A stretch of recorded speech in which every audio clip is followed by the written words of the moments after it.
정관용의 지금 이 사람.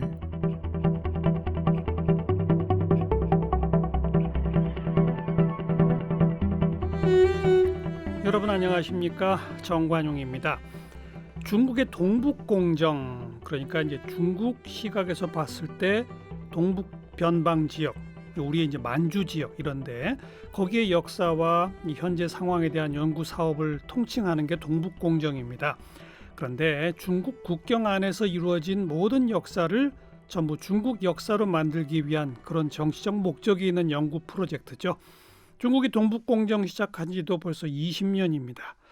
고조선, 고구려, 발해, 우리 민족의 역사가 있는 그 지역을 중국의 역사로 둔갑시키려고 하는 거죠. 시진핑은 한국은 역사적으로 중국의 속국이었다, 이런 말을 서슴없이 하고요. 최근에는 김치, 한복, 삼계탕 이게 다 중국 거다, 이런 주장까지 나오고 있죠. 자, 이런 상황에서 역사 소설가 김진명 작가 무려 10여 년에 걸쳐서 7권으로 된 고구려 시리즈 일부를 완결했답니다. 미천왕부터 소수림왕의 이야기를 7권의 소설로 담아냈어요. 우리 민족의 역사로 700년 고구려의 역사와 정신을 기억해야 한다, 이렇게 주장하는 소설가 김진명 작가 함께 만나보겠습니다. 김진명 작가 어서 오십시오. 안녕하세요. 10년 걸리셨어요?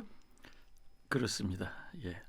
그러면 1권을 낸 게 10년 전이군요. 2011년? 그렇습니다. 와, 그리고 이제 이번에 7권째 편. 그렇습니다. 7권째 소수림왕 편이 끝났죠. 그러면 2011년 1권이 나오기 직전에 고구려 시리즈를 몇 권을 내야 되겠다 이렇게 생각하신 거예요? 아니면 시작하신 건 언제예요? 그게 고구려를 써야 되겠다라고 생각한 것은 이미 1990년대에 제가 생각을 했습니다. 그때에 중국의 동북공정이 이것이 우리가 그냥 이제 지나쳐버리기 쉽거든요. 근데 동북공정이 얼마나 무서운 것인가 하는 것은 서남공정을 보면 잘 알 수 있어요. 어디요? 서남공정. 그게 뭐죠? 서남공정이라는 것은 이제 동북공정은 그 오른쪽 위에 있는 만주를 주로 하는 거고요. 그렇죠. 중국 시각에서 봤을 그렇습니다. 때. 중국 시각에서 이제 위구르 자치구나 티벳 같은 데를 이제 서남이라 그러죠. 중국 서방 서쪽 그렇습니다. 지역. 그렇죠, 예. 그렇죠. 근데 우리가 이제 보면 뉴스에 그 간간히 티벳 승려들이 분신하고 그러면서 독립을 외치는 걸 많이 보지 않습니까? 맞죠. 그리고 수많은 그 위구르 사람들을 수용소에 가둬놓고 100만 이상 가둬놓고 이제 끊임없이 교육을 시키는 거죠. 그렇죠. 그러니까 이제 티벳이나 위구르는 중국하고는 전혀 다른 나라거든요. 근데 중국이 이제 그 강한 그 국력으로 그걸 흡수를 해가지고는 그 민족의 뿌리를 아예 없애는 거죠. 근데 그 서남공정은 대단히 성공했습니다. 위구르 티벳 대상이 서남공정이군요. 그렇습니다. 그래서 그 아무리 그런 뉴스가 나와도 전 세계가 어떻게 반응하느냐 하면은 중국 내부에서 일어난 일일 뿐이다 하고 그들의 목소리에 귀를 전혀 기울여주지 않죠. 그런데 왜 그런가 하면은 중국이 미리 그들의 역사, 문화, 예술, 생활 등등을 자신의 것으로 만드는 그 사전 연구 작업, 사전 자료를 굉장히 많이 만들어놨기 때문에, 그리고 전 세계 도서관과 정부에 다 뿌려놨기 때문에 이미 이제 이 전 세계인들은 그것은 중국의 일부일 뿐이다 해서 그들의 주장에 전혀 귀를 기울여주지 않거든요. 그러니까 중국의 일부가 아니다라고 하는 그런 역사적 사실과 연구들이 많이 있었는데 그걸 뒤엎을 만큼 이건 중국의 일부였다, 애초부터. 그렇습니다. 이런 식의 자료를 막 퍼뜨렸다, 이런 얘기죠. 그렇죠. 오리지널 자료는 다 없애버리고 중국이 그 자체적으로 인위적으로 만든 자료를 전 세계에 퍼뜨렸기 때문에 지금은 이제 아무리 티벳이나 위구르 자치구에서 우리는 다른 민족이고 중국에 강제로 복속되었으며 독립해야 된다고 얘기를 해도 전 세계인들이 아무도 귀를 기울여주지 않는 거죠.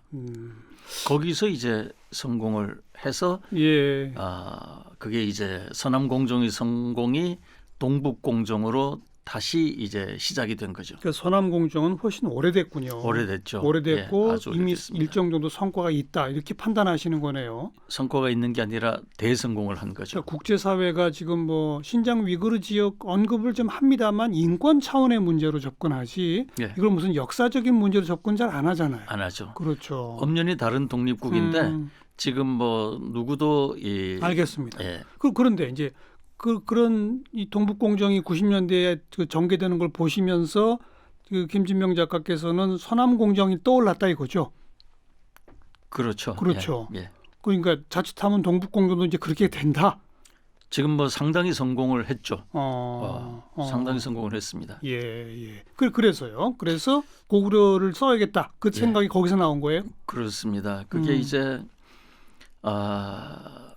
제가 이 동북공정도 동북공정이지만 그 우리 사회 내부의 모습이 참 안타까웠거든요. 왜냐하면 동북공정은 중국이 적극적으로 전개하는 거고 그럼 거기에 대해서 우리 사회가 우리의 고대사, 고조선, 고구려를 지키기 위해서 굉장히 애를 써야 되는데 그게 그 정반대로 중국의 동북공정에 완전히 이 협조 내지는 동조하는 그런 그 문화 분위기가 굉장히 많거든요. 그러니까 대표적인 것이 삼국지입니다. 그 동북공정은 기본적으로 이제 문화 침략이라고 봐야 되거든요. 문화와 역사의 침략인데 그 삼국지하고 같은 시대의 우리 고구려를 뺏어가는 거거든요. 그렇죠. 근데 우리 한국 사회를 보면은 삼국지하고 같은 시대의 그 고구려 왕들, 그들의 업적, 심지어는 그들의 이름조차도 전혀 모르면서 그 삼국지의 영웅들은 다 뭐 달달 외고 있지 않습니까? 삼국지만 읽고 고구려 역사는 모르더라. 같은 시대가 고구려거든요. 근데 우리 국내에서는 삼국지만 읽더라. 그렇죠. 중국 역사만 읽더라 오히려. 중국 역사만 읽고 더 큰 문제는 그 우리 한국의 이제 대형 작가들이 소위 대가들이죠. 그 사람들이 그 중국의 동북공정이 이렇게 심화되고 한국 사회가 삼국지에 경도되어 있으면 고구려의 인물들을 주제로 하는 소설을 써야 되는데 거꾸로 삼국지를 번역하는 데에 모조리 그 줄을 서고 있으니까 삼국지 번역, 삼국지의 만화 작업 뭐 이런 등등은 대단하죠. 많이 전개가 진행이 됐죠 그때. 그렇죠. 지금에 있어서는 삼국지는 뭐 거대한 문화 산업이 돼가지고 게임에 이르기까지 어린이 한국 삼국지 사회를 뭐 다 그렇습니다. 이것은 중국의 동북공정도 문제지만 더 큰 문제는 우리가 우리 것을 찾고 보호하기 위한 게 아니라 우리 스스로가 우리의 역사를 헌납하는 그러한 지경에 빠진 것이 굉장히 안타까웠죠. 그래서 이제 고구려를 시작하게 된 겁니다. 우리 지식사회가 고조선 고구려에 대한 어떤 더 적극적으로 중국이 그렇게 할수록 더 적극적으로 뭔가 작업들을 해야 되는데 안 하더라. 역사학계에서도 사실 좀 그랬었어요. 그렇죠? 그렇습니다. 그리고 이제 역사학계의 가장 큰 오류 중에 하나는 그 중국의 논리가 있거든요. 중국은 인구가 굉장히 많지 않습니까? 그러니까 기본적으로 강국이죠. 그러니까 주변 나라하고의 관계를 무력으로 누가 강하냐 약하냐 이런 쪽에서 이제 주로 파악을 하고 그런 쪽으로 정비를 해놓거든요. 중국 역사가 그렇게 전개됐죠. 그렇습니다. 그럼 우리는 이제 이 중국의 그런 그 역사 전개 방향을 그대로 따라가선 안 되잖아요. 우리가 이 세상을 보는 시각, 우리가 역사를 보는 시각, 우리나라가 인류사적 관점에서 어떤 역할을 했느냐 이걸 이제 우리 스스로 정립하고 알리는 게 중요한데 중국의 이 역사 전개 방식을 그대로 따라가거든요. 무슨 얘기인가 하면은 비유해서 얘기하자면 우리가 한 학급을 평가할 때에 그 학급에 쌈자라는 놈이 몇이 있냐 이것만 가지고 평가할 수는 없는 거죠. 말이 안 되죠. 그렇죠. 예. 학급이 평균 얼마나 성적 뭐 다 해봐야죠. 학급원들 사이가 얼마나 단결. 좋으냐, 그렇죠. 얼마나 서로 사랑하고 얼마나 정이 오가고 있고 얼마나 이 문화적인 여러 일들을 잘 해나가고 있느냐 이게 훨씬 중요한데 예.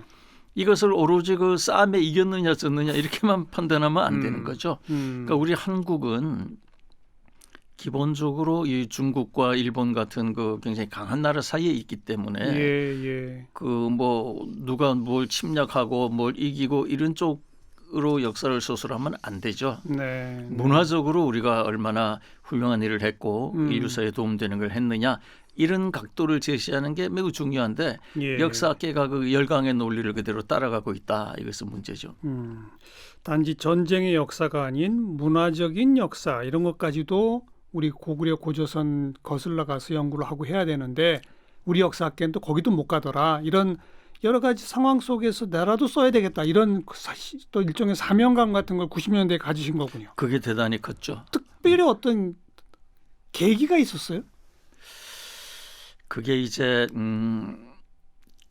그 우리가 이제 이 한국 사회가 지금 문제가 대단히 많지 않습니까? 이게 그 한국 사회의 그 어떤 가치 체계가 지금 없거든요. 다 붕괴돼 있죠. 그러니까 다 돈이 제일이다 하고 그쪽으로 몰리는 거거든요. 금전만능주의. 그렇습니다. 근데 이제 금전만능주의는 그걸 타파자에서 타파되는 게 아니고 그 기본적으로 남녀노소 불문하고 평생을 의지하고 살만한 가치 체계가 제대로 마련돼 있을 때에 그 금전만능주의 같은 게 극복이 되거든요. 그러니까 그게 사회적 차원의 가치 체계 그런 거죠. 예. 그것이 이제 어떻게 생기게 돼 있느냐 하면은 어느 날 갑자기 뭐 약속한다고 탁 생기는 게 아니에요. 그런 것들이 오랜 역사와 문화를 거쳐가지고 그 가치 체계가 형성이 되는 거거든요. 근데 우리 한국 사회는 안타깝게도 그 가장 근본이 되는 그 역사가 다 이 지금 엉망이 되어 있는 거예요. 누구도 역사를 모르죠.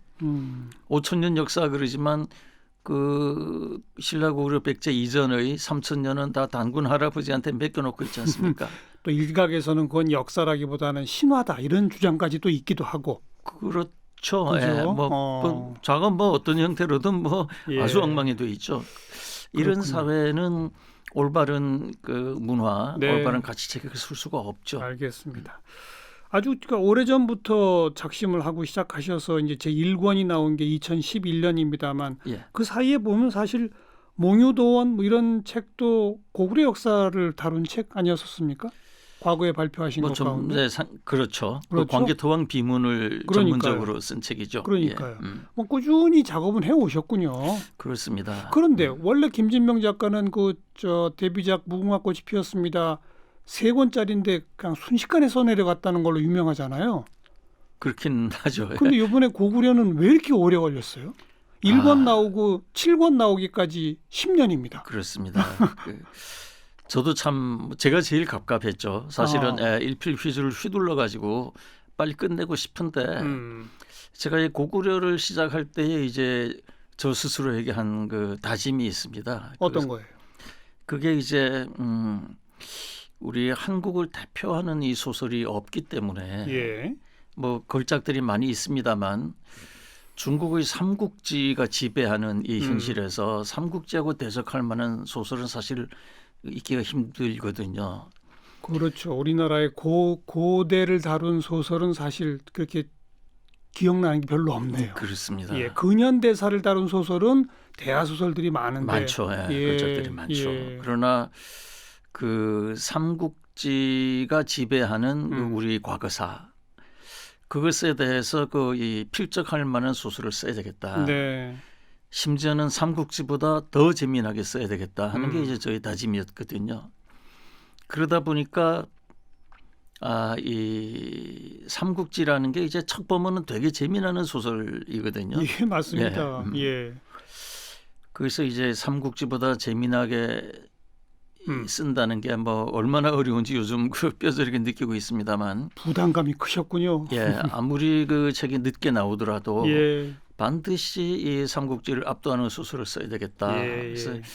우리 역사니까 읽자 이런 것은 작가로서 자존심이 허락하지 않고요. 내가 재밌게 써야 읽을 것이다. 예, 삼국지보다 훨씬 낮게 써야 되겠다 해서 네. 이제 시간이 그렇게 걸리고 원래 10년이면은 저희 속도로 보면 한 50권은 나올 수도 있는 그러나 그 삼국지를 염두에 두고 쓰고 있기 때문에 네. 시간이 좀 많이 걸렸습니다. 네. 그리고 지금 완결된 게 아니죠? 그렇습니다. 지금까지는 이제 광개토왕이 탄생하기 전의 고구려의 정치, 경제, 사회, 문화 그런 걸 이제 다져본 거고요. 예. 이제 광개토왕이 2부로 광개토왕까지 나와야 이제 총결이 되는 거죠. 그러면 앞으로 몇 권 남은 겁니까? 3권 남았습니다. 10권으로 일단 완성을 하겠다. 예. 네. 1부가 이제 7권이고 그러니까요. 1부의 제목이 땅을 다지다입니다. 땅을 다지다. 예. 2부의 제목이 하늘을 날다. 하늘을 날다. 예. 광개토왕에 이르러 가지고 장수왕, 이제 광개토왕 시절에 예. 그러니까 저 하늘을 날았다. 고구려의 최전성기거든요. 예. 그런데 역사 소설은 뭔가 그래도 좀 소설은 소설이지만 예.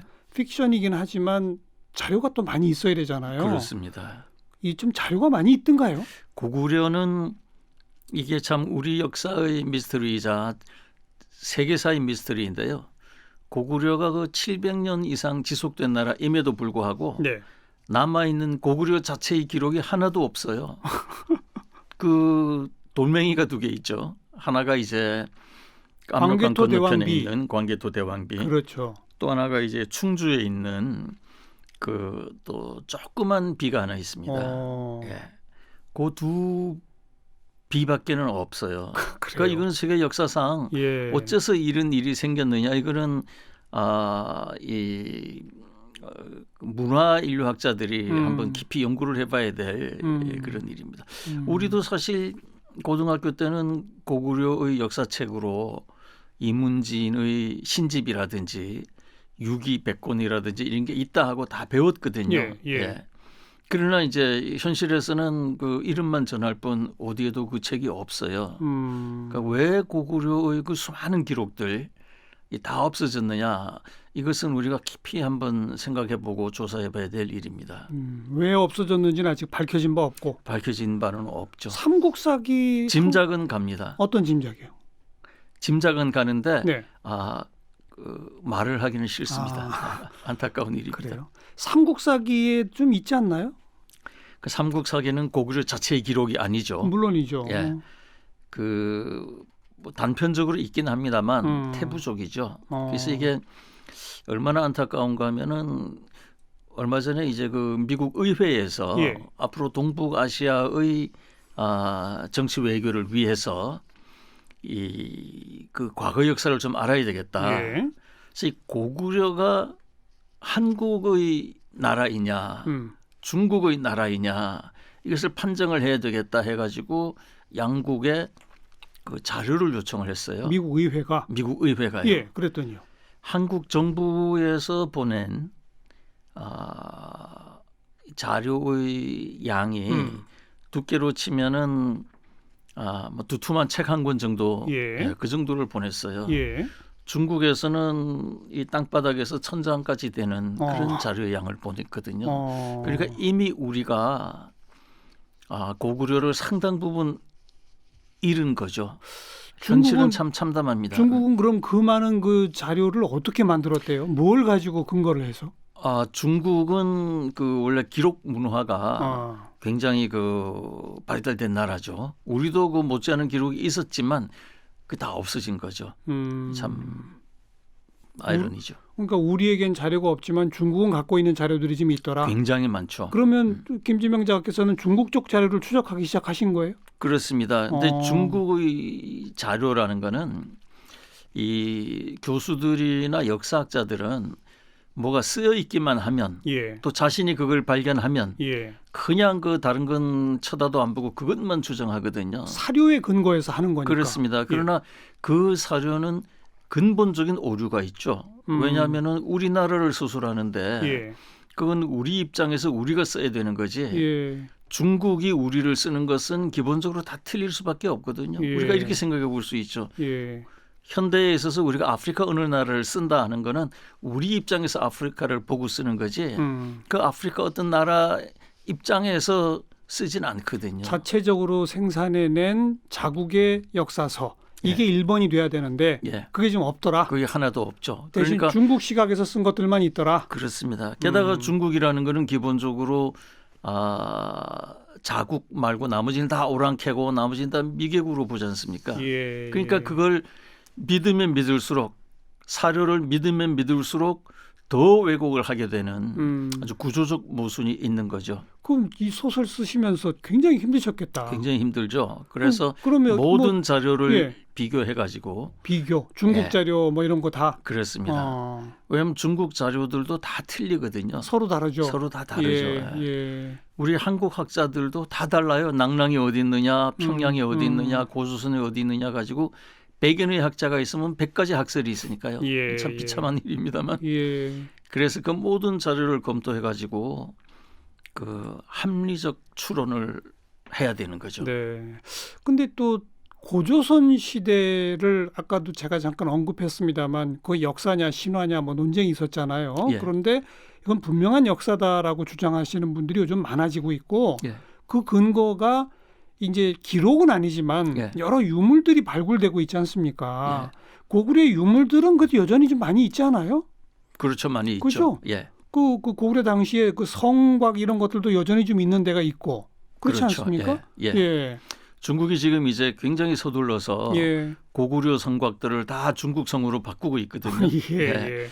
그럼에도 불구하고 이제 그 우리가 과거를 아는 데는 두 가지 방법이 있지 않습니까? 조금 전에 얘기하셨듯이 하나는 이제 기록을 믿는 기록이고. 거예요. 근데 기록은 중국의 기록이라는 것은 예. 다 자국 중심, 소위 얘기하는 춘추 역사관이죠. 예. 중국만 모든 것이 위에 있고 나머지를 다 이제 되게 그 깔보는. 그래서 그걸 채용하면 채용할수록 그 기록을 인용하면 인용할수록 리얼리티하고는 더 멀어지는 거죠. 그렇죠. 그래서 이제 이 더 정확한 방법은 뭐냐면 유물. 역시 과학이죠. 예.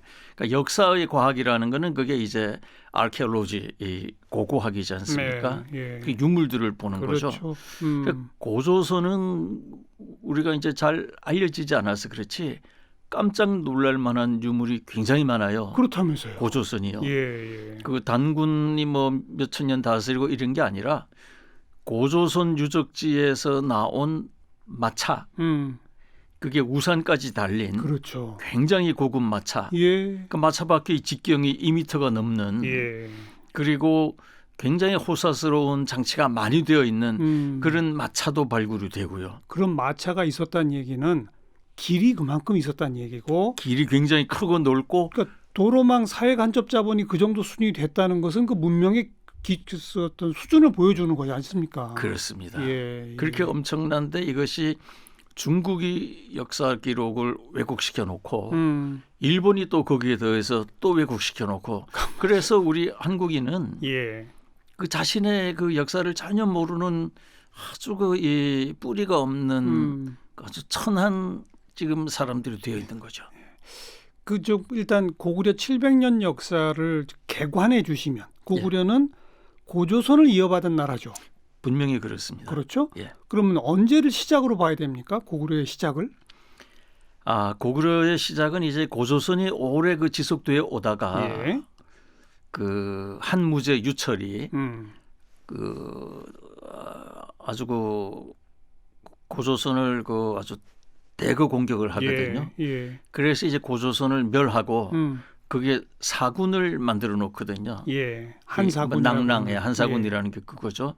고조선이 멸망하고 그 식민 지배에 들어가면서 고조선에서 이제 이 나온 그 유민들이 만든 나라가 그 고구려, 네. 부여, 동예, 예. 옥저, 백제 다 이런 나라들이에요. 그렇죠. 그러니까 모두가 고조선의 후예들이죠. 예. 그중에 특히 고구려가 이 고조선을 수복해야 된다라는 의식이 굉장히 강했죠. 그 시작 시점이 그러니까 그 시점이 기원전 43년 정도 됩니다. 그렇군요. 그러니까 지금으로부터 약 한 2000년 전 되는 거죠. 예. 그 고구려가 고조선 멸망 후에 이제 고조선의 정통성을 이어받았다고 봐야죠. 여러 다른 그러니까 나라들이 있지만 말씀하신 그 옥저, 부여, 뭐 궁예 이런 등등을 꼭 고구려가 또 다 하나로 통합하지 않았습니까? 예. 그렇죠. 광개토 대왕 때 가서 완전히 통일하죠. 그렇죠. 근데 그 전에 아주 큰 왕이 미천왕입니다. 우리가 소위 을불이라고 알고 있는 미천왕. 예, 소금 장수 을불이라고 알고 있는 예. 그 미천왕이 이 고구려는 나라를 만들고 나서부터 계속 수건이 뭐냐면은 그 나라의 큰 정책이 어쨌건 이 중국을 쫓아내고 조선을 회복해야 된다. 그렇죠. 이게 고구려의 국시거든요. 예. 모든 왕들이 충실하게 그걸 이행하려고 했습니다. 그래서 우리가 아는 그 유윤이, 밀운이 이런 그 장수들이 있지 않습니까? 고구려 동천왕 때 중국을 쫓아내려고 하다가 오히려 관구금의 역습을 받아가지고 네. 아주 비참하게 되고 그랬죠. 예. 그래서 고구려의 모든 왕들이 중국을 쫓아내고 서쪽으로 진격하려고 했지만 다 실패했는데 그 소금장수 을불, 그 미천왕이 역사상 처음으로 중국을 완전히 패퇴시키고 네. 쫓아내고 한사군을 다 없애버린 거죠. 그 왕이 미천왕이거든요. 그러면 이번 고구려 일부의 시작은 미천왕 시절 미천왕 그때부터입니다. 예. 미천왕은 고구려의 몇 대 왕이죠? 고구려 15대 왕이죠. 예. 고구려는 그래서 맨 마지막 몇 대 왕까지 있는 겁니까? 그게 아마 28대 보장왕까지로 봐야 됩니다. 28대 보장왕. 예. 그 광개토 대왕은 몇 대예요? 광개토 대왕은 이제 미천왕이 15대고 예. 그다음에 16대가 고국 원왕입니다. 고국 원왕. 예. 17대가 이제 소수림 왕이고요. 소수림 왕. 예. 이 기억납니다. 예. 18대가 고국 양왕이거든요. 고국 양왕. 예. 19대가 이제 드디어 광개토 대왕이 탄생하는 거죠. 예. 그럼 미천왕부터 광개토 대왕까지 15대부터 19대 요 사이가 가장 고구려의 어떤 최전성기를 달렸다 이렇게 말할 수 있는 거군요. 그렇죠. 최전성기이자 가장 드라마틱한 시대이고 그것이 또 중국의 삼국지 그 무렵하고 겹치는 시대예요. 그래서 김진명 작가는 바로 요 시기를 다루셨다. 그렇습니다. 우리 역사상 이제 중국이 이 나라에 건설한 최초의 식민지가 바로 한사군이거든요. 예. 한사군을 몰아내는 건 너무나 중요한 일이죠. 알겠습니다. 그리고 고구려가 이제 우리 역사상 그 한 매우 중요한 그 대업이 있는데요. 잠깐만요. 예. 지금 이제 고구려 일부 완결하셔서 오늘 모셨는데 일부가 어디서부터 어디까지 다뤘는지까지 얘기 들으니까 오늘 시간이 다 됐어요. 그렇습니다. 좀 더 구체적인 내용은 예. 내일 또 모셔서 예. 마저 듣도록 하겠습니다. 그렇게 하시죠. 예. 이번에 고구려 대하소설 일부 7권을 마무리하신 소설가 김진명 작가 함께 만나고 있습니다.